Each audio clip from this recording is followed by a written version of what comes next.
म्हणते माझ्या अवनीशने 11ही दिवस संध्याकाळची आरती केली बाप्पांची. बघा ना किती पटकन निघून गेले ते 11 दिवस, कळालेही नाही. माझ्या मुलांना तर घरातला तो कोपरा बघून आठवण येते बाप्पांची. मला विचारतात आता परत आणायचं का आपण गणपती बाप्पांना. मी म्हंटल हो नेक्स्ट इयर. ते म्हणतात म्हणजे उद्या का. आता काय सांगणार त्यांना की खूप वाट पाहावी लागणार त्या उद्याची, हो की नाही फ्रेंड्स. असो 11 दिवस बाप्पांच्या नावाखाली आम्हीही भरपूर गोड खाल्लं. आज जरा तिखटाचा बेत करू म्हटलं. भजी केली होती बाप्पांच्या पण तोंडाची चव बदलावी म्हणून. आणि हो उकडीच्या मोदकांचाही घाट घातला होता मी.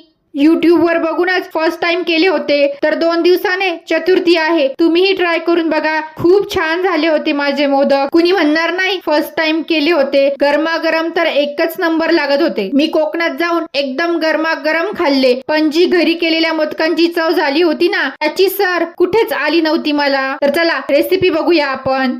तूप घेतलं आणि त्यात ड्रायफ्रूट कट करून भाजून घेतले बघा. आणि एका नारळाचे खोबऱ्याचे काप करून मिक्सरला फिरवून घेतले. तर बघा मस्त नारळ खवल्यासारखं झालंय. आणि हो जेवढं खोबरं तेवढाच गुळ घालायचा. 2 वाटी जर किस असेल तर 2 वाटीच गुळ घालायचा. एकदम परफेक्ट प्रमाण आहे. गुळ जर कमी घातला तर मोदक खाताना तो गोडवा जाणवत नाही, कारण तांदळाच्या पिठीला तर चवच नसते.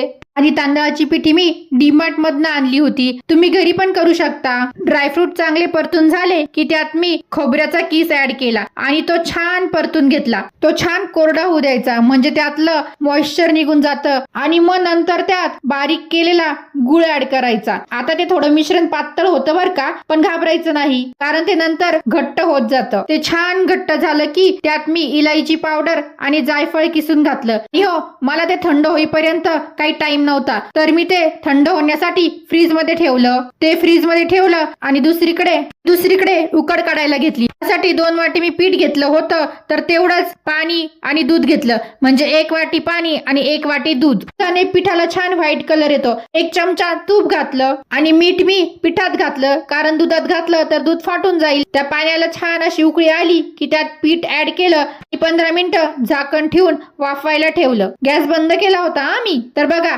जमली ना मला तांदळाची उकड. गरम होती त्यामुळे आईने मळून दिली मला ती. आणि नंतर मोदकांचा साचा वापरून छान कळीदार मोदक करून घेतले. एक सांगू का, स्वयंपाक आणि हे मोदक सोबत करायला घेऊ नका, खूप थकावतात ते. मी तर तुम्ही मोदकांचं सारण आधीच करून घ्या आणि उकड वेळेवर करून घ्या, म्हणजे कसं जास्त टाइम लागत नाही. मला तर खूप थकवलं या मोदकांनी. चवीला छान झाले होते त्यामुळे सगळा थकवाच निघून गेला.